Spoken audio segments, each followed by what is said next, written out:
Sa kakadada ko, yan ang nangyayari. Kaka-video ko. Patok.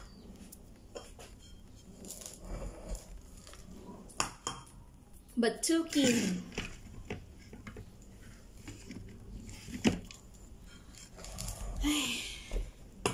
Ay!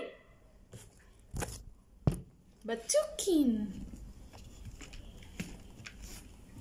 Diba? Ganun lang naman.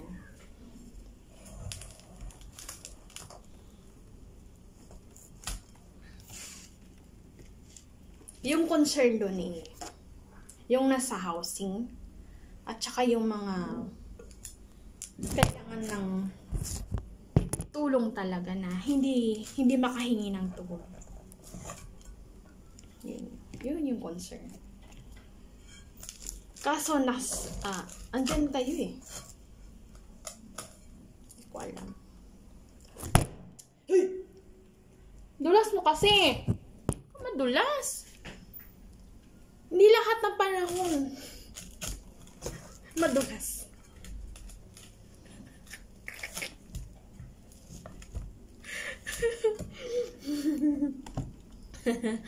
Tatawa na naman ako sa mga nag-iisip. According nga sa tatay ko, sabi niya, mapagbigay daw siya. Mahirap daw na ipagdamot. Huwag daw dapat ipagdamot. Kaya tuloy yung anak niya, youngest daughter niya, hindi madamot.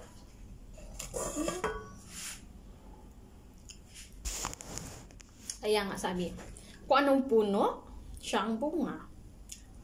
Pero ang kasabihan nun, depende sa tao kung anong gusto mong mangyari sa buhay mo.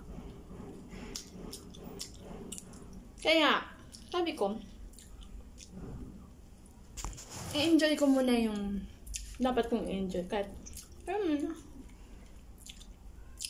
Kaya may mga discrimination,